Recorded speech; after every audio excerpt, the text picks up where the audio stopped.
Dialogue options and perfect endings. Written by Aloha Flower. Read by Hijinks Audio. Summary. When the League attacked the USJ on April 14th, they came without warning, and Aizawa was completely unprepared. It was all he could do to fight tooth and nail to protect his students, no matter the cost. Then, he wakes up on April 14th again. No students injured and no damage. The USJ is scheduled for that afternoon. Aizawa knows better than to waste this opportunity, and he promises himself he'll make the most of his second chance to stop the attack, his third chance too, and his fourth. He isn't sure if this time loop will turn out to be a blessing or a curse. Chapter 1. Autopilot. Aizawa woke up, confused and in pain. The world was dark, but the throbbing pain in his arms and head wouldn't let him return to sleep. What happened? Then, memories flashed through his mind. The Nomu! Aizawa tried to sit up. Whoa, easy there. Hisashi's voice. Aizawa relaxed. Between that and the sterile smell, he was either with Recovery Girl or in the hospital. Hisashi, Aizawa croaked. The students? Oh, they're fine, don't worry. No permanent injuries, and Recovery Girl healed them all already. I'll get you some water. The sound of a faucet, and then he felt a cool glass pressed against his lips. As he sipped water from it, he carefully considered how his body was feeling. His arms hurt significantly, and they were bound. Broken or dislocated then. Probably broken. His head and face throbbed, not unexpected either. Concussion? And of course, his ribs were busted from getting slammed into the ground. Once he was finished drinking, Aizawa said, Hisashi, I can't see. He felt bandages brushing over his eyelids, and his eyes hurt. He wasn't sure if that was because they were injured or from quirk overuse, or both, but he was concerned. Oh, your orbital plate was broken, part of your skull beneath your eyes, Hisashi said hastily, trying to explain. Recovery Girl is worried that you might have hurt your eyes, so until she can heal you, she wants them to stay closed. Aizawa felt his heart clench a little. He really hoped his vision was intact after this. Okay, he responded. Were the students badly injured? What about 13? Hisashi explained that the only injured student was Midoriya, who broke his legs and a few fingers. Would that kid ever learn not to break his bones? That Recovery Girl had healed him. As far as teachers went, while 13 and All Might had both sustained some serious injuries, they were both expected to make a full recovery. Oh, good, Aizawa said. Suddenly, he felt even luckier to be alive. If the Nomu had actually managed to injure All Might, it was a miracle he'd come out of that encounter in one piece. There was a creak at the door. You're awake. How are you feeling? Recovery Girl said. Aizawa answered honestly, mentioning the pain in his head. Recovery Girl made a tisk sound. I expected that. You have a concussion, 2 broken arms, 3 broken ribs, and a crack in your skull, not to mention the facial damage. She walked him through his injuries and their severity, which were, admittedly, pretty bad. Then, Recovery Girl ran him through a battery of neurological tests. Push down on my hand here, what month is it, wiggle your toes, and came to the conclusion that while his concussion gave him some short-term retrograde amnesia, he couldn't really remember the end of his fight with that Nomu, and that he wasn't showing any symptoms of brain damage. A good sign. I can't heal you right now, Recovery Girl said, her tone lecturing. You're much too exhausted. Focus on resting and you'll recover sooner. Aizawa agreed readily enough. His eyes were starting to droop. Plus, the earlier he went to sleep, the earlier he could wake up. He wanted to be able to talk to his class about the sports festival tomorrow. He yawned, muttering a good night to Hisashi, and fell asleep. When Aizawa awoke, he felt like his arms were on fire. Ouch, he muttered, cringing despite himself. He sat up slowly and opened his eyes. The world was blurry. Immediately, Aizawa was alarmed. Then, he recalled what Hisashi had said. Recovery Girl is worried you might have hurt your eyes. Aizawa sighed. If his eyes were unbandaged, that meant she had healed them as much as she was able, and that this was as good as it would get. Despite the blurry vision, he could see clearly enough that he could tell instantly he was in his apartment bedroom. Maybe Hisashi brought him back here? He had probably been pretty drugged up on pain meds. Though it was a bit curious that Hisashi had put him back at his apartment. It wasn't the first time something like this had happened. but he'd assumed Recovery Girl would overbearingly insist he stay overnight, considering the severity of his injuries. Oh well, this was all the better for him. No need to escape the infirmary so he could teach his class. And if she did send him back, where he walked that she was, he was probably mostly fine. And his casts were off too. Looks like Recovery Girl's quirk could work miracles. They still hurt. A lot. But they probably just needed another minor healing session. No big deal. Aizawa glanced into the mirror and squinted, face nearly pressed up against the glass. His face looked okay for the most part, except for the large half-healed gash beneath his eye and a little bit of ugly bruising. He stumbled out of his bedroom, chugged some water from the fridge, and then went rifling through his cabinets for pain medication. He went with the best non-drowsy brand he could find, which wasn't very strong, but probably would suffice. He'd have to ask Recovery Girl to prescribe him some stronger stuff later. Glancing at the clock, he noted he had just enough time to eat some breakfast with his medicine and get a move on to teach homeroom. Then, for the rest of the day, he could just nap. He got into his hero costume and made his way to class. Sensei, what happened to your face? Kirishima called as he walked into the classroom. The rest of the class looked a bit worried as well. Aizawa raised an eyebrow. They should know full well where he got his injuries, considering the villain attack yesterday, but he supposed it made sense for them to be concerned for him if they were never briefed on how he'd been doing. I'm fine, just a scratch, Aizawa dismissed. Now, the fight's not over yet. Let's talk about the sports festival. Yo, Shota, are you okay? You don't look so hot. The moment he left teaching homeroom, Hisashi had started dogging his footsteps. I'm perfectly fine, Aizawa half lied. His concussion and previously broken arms were becoming horribly painful, up from moderately painful, now that the medication was starting to wear off, so he was planning to stop by Recovery Girls for some extra healing or medicine after he grabbed papers from the teacher's lounge. I told my class about the sports festival, so now I can nap. I thought you were going to explain that tomorrow? Hisashi questioned. Aizawa snorted. No, I did it today. At that point, Hisashi was forced to turn back and go towards Class 1A, despite his concern and curiosity, as English was about to begin for the students and he had to go teach it. Aizawa continued towards the teacher's lounge. Along the way, he saw 13 in the hallway. He repressed a smile. It seems they had recovered quickly, considering they were already up and about within the day. Good to see you're doing well, 13, Aizawa said, inclining a head in a nod. Thanks? 13 sounded baffled. You okay? Your face? Just bruised, Aizawa answered. He brushed past 13 into the teacher's lounge. He closed the door behind him. Aizawa, Nezu said, sitting in the teacher's lounge. You're pale. I know, Aizawa said, starting to get a little annoyed that everyone pointed out something like that. He was involved in a villain attack yesterday. This wasn't rocket science. Nezu usually didn't sit around pointing out the obvious, though, so Aizawa stood there and waited for Nezu to make some kind of point or useful observation. And is there a reason for that?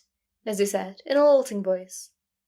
Well, Did Nezu want a specific answer? He hadn't lost that much blood, so it was probably... It's probably the concussion, Aizawa answered. Concussion? Nezu's ears pointed upwards. You ought to see Recovery Girl. Already did, Aizawa responded. No, you didn't, Nezu contradicted automatically. Well, not today, Aizawa said, a little frustrated.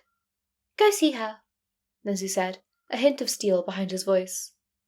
Fine, Aizawa grumbled. If he was supposed to see Recovery Girl for follow-up, someone ought to have left him a note.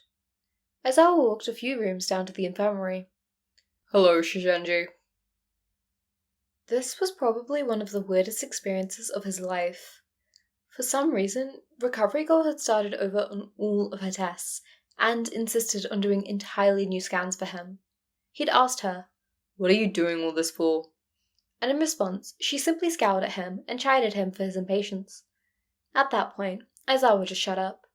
He wasn't sure what was wrong with the tests and scans she did yesterday, but he was too tired and sore to complain, so he politely obeyed whatever Recovery Girl asked of him, hoping this process would get him better pain meds. He laid in one of the infirmary beds, wishing absently he had just hidden in a closet to nap, instead of having to go through all these ridiculous scans. Why did we have to do another x-ray? She knew full well yesterday my arms were broken. when he heard whispering voices. He quietly crept out towards the door, standing just out of sight. Bruised ribs, multiple arm fractures, and a skull fracture, Recovery Girl hissed. Nezu, what happened? I'm not sure, Nezu said, an unusual worry lacing his voice. He was fine yesterday, and he didn't go on patrol last night. Are you sure? I'm sure. He was here, grading papers well beyond the start of his shift. What the hell are they going on about? Obviously I was injured at the USJ, and I wasn't here grading last night. And he was just walking around with those broken arms. He must have been in tremendous pain, Recovery Girl said, looking uncharacteristically bothered. He's always so logical. Why didn't he just come in? I did come in, yesterday, and then you sent me home. I woke up at home. Perhaps the concussion was impairing his judgment, Nezu suggested. He seemed confused when I questioned him about his injuries. That doesn't answer the question of where he received his injuries, however. Aizawa was liking the way the situation was progressing less and less. He won't be able to go to the rescue training he was planning at the USJ. He's much too injured to go running around containing the little hellions. If he spends this afternoon sleeping instead, I can probably heal him tonight all in one go. What? Nezu sighed. I figured. All might already used up his 3 hours too. What bad luck. About 15 minutes ago I sent a hound dog to round up Class 1A and get them on the bus. He'll help supervise the USJ trip. He and 13 will have to run the lesson. What? Shouldn't the USJ still be closed for repairs? Aizawa snuck back to his bed and pulled his phone from his pocket. Wednesday, April 14th. Aizawa nearly dropped his phone. Wednesday was yesterday, right? But it was Wednesday today. Aizawa shook his head. The idea that this was yesterday was ridiculous. He must simply be misremembering the days. He must be misunderstanding Nezu and Recovery Girl's conversation about his injuries, and Class 1A was probably going to be engaging in replacement rescue training to replace the USJ attack. Right? Right. Still. Aizawa squinted at his phone through the blurriness. Wednesday, April 14th. He felt unsettled. Well, it would only do to check on his students at the unforeseen simulation joint. Not because he thought anyone was actually in danger, of course. That was ridiculous. Nezu probably updated the security system. But he should check that his students were adapting well and didn't react adversely to returning to the USJ after a traumatic experience. If Nezu and Recovery Girl weren't planning on letting him go teach... Aizawa quietly slipped out of the window of the infirmary and started making his way to where he knew the bus would be. By the time Aizawa arrived, the bus had already left. He sighed and decided to take the subway most of the way. Then, he could get a cab to pretty close to the facility and use his staff member entrance card to get in. He felt himself burning with impatience, repeatedly checking his phone for the time. It doesn't matter when you arrive, part of him said, but he mentally kept track regardless. By the time he was taking a cab to get to the unforeseen simulation joint, it was about the time that he and the class were attacked yesterday. He thanked the cabbie and tipped generously, then made his way to the entrance of the unforeseen simulation joint. He swiped his card and walked in calmly, just to see absolute chaos erupting all around him. There was screaming and fighting and growling, and 13 was on the ground, and students were in a vicious battle against villains. It was difficult to tell who was who, with his impaired vision and the fast-moving fight. "Sensei!" he heard someone cry. He whipped his head to the left, towards the source of the cry, and his eyes landed on the unmistakable bubblegum pink of Ashido Mina. She was surrounded by blobs far too tall to be anyone in his class except for Shoji, and none of them had 6 arms. Enemies. He rushed forward and fought them away, punching one in the face and using his capture weapon to slam another against the wall. The third he swept his feet beneath and followed up with a strong kick to the chest. Within moments, all 3 were on the ground, wheezing or unconscious. "Sensei!" Ashido said again, relief dripping from her voice. "Ashido, we need to call." "They cut off communications, we can't," she said. "Go then," Aizawa ordered. He quickly opened his phone. "See if you can call from outside. If you can, call Nezu. He's in my contacts. If not, find somebody whose phone you can use and call the police and nearby heroes." He shoved the phone into her hands. "I will," she responded, taking the phone and running towards the entrance. Aizawa recognized Kirishima's voice and flame-red spiky hair, defeated the enemies near him, then directed him towards the entrance. He did the same to Shoji and Kirishima as well, going student to student, protecting them and sending them to the entrance. Soon, there were no other students nearby. He was sure his arms must be pretty messed up by now, considering he was overexerting them, but he could barely feel anything over the adrenaline. 13, status report. 13 was still on the ground, alive, but unable to rise. A teleporting villain brought through a bunch of enemies. He scattered the students around the USJ. Hound Dog is fighting them now. I'm fine, but I can't fight. Aizawa squinted, trying to survey the battlefield. He saw a black and gold lone figure bodying a bunch of others around him, so that must be Hound Dog. Directing his attention to the center, he saw the vast purple form that must be the teleporting villain and the hulking blue form of the Nomu. He also saw a smaller, thinner tan blob beside them, who must be the leader with the decay quirk. Stay safe, 13. With that, Aizawa rushed towards the center and began picking off the edges of the group of enemies there in his typical ambush style, much more of what he was used to. His adrenaline was still running high, giving him extra strength, but Aizawa was worried about running out of steam, and about using his quirk. He'd used it a few times in battle, but each time it felt as though someone was shoving a shard of glass through his skull, so he tried to refrain and relied heavily on his capture weapon. Somewhat stealthily, he made his way around the group and towards the leader, and lunged at him as soon as he was close enough. The leader jerked in surprise, quickly backing up to avoid what would have been a devastating kick. "Nomu, kill!" Shit, I can't! Everything seemed like it was in slow motion. He heard Hound Dog bark in surprise, probably noticing he was there for the first time. He saw Midoriya and Todoroki, idiots, stay away from the fight, on the edge of the mountain zone, watching in horror. He saw a large, hulking form rush towards him, impossible to dodge, and bring a fist down upon his back. Crack! Mercifully, Aizawa passed out. Again, Aizawa woke up confused. He tried to sit up. Instead, he involuntarily cried out at a searing pain in his back and was forced to lay back down. He let his eyes focus and look around him. His apartment bedroom. Again. His vision was much better than yesterday, solid lines instead of blurs. There was a slight fuzziness to it, but nothing severe at all. His arms felt much better as well, probably bruised instead of fractured. His ribs? The less to say about them, the better. He must have several broken ribs. Minimum. Slowly and carefully, Aizawa pulled up his shirt, and winced at the horrible black and purple bruising across his chest, much more severe than yesterday. Not good. The worst was his legs and back. Throughout his entire lower body he felt half pain and half numbness, the same sensation one gets when they hit their funny bone or when one of their limbs falls asleep. Meanwhile, his back just hurt, and hurt a lot. Why am I at my apartment? What is going on? Aizawa was capable of deluding himself into thinking Recovery Girl might have sent him home with some arm fractures.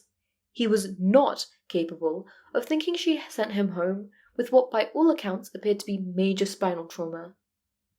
And then there was the fact that the USJ appeared to have happened twice. Aizawa grabbed his phone and glanced at it. Wednesday, April 14th, 7:20 a.m. What the hell? Thank you for listening to the first chapter of this fic. Please go and leave some love on the original fic, and as always, I have GoFundMe links in my description and my bio for families in Palestine who really need help, so if you can donate or share the links, that would be greatly appreciated. I am so excited to do this fic. I love time loop and time travel fics so much, and this one has been a favourite for a while now. I hope you will enjoy listening to it as much as I do reading it. Thank you all for listening, and have a lovely day.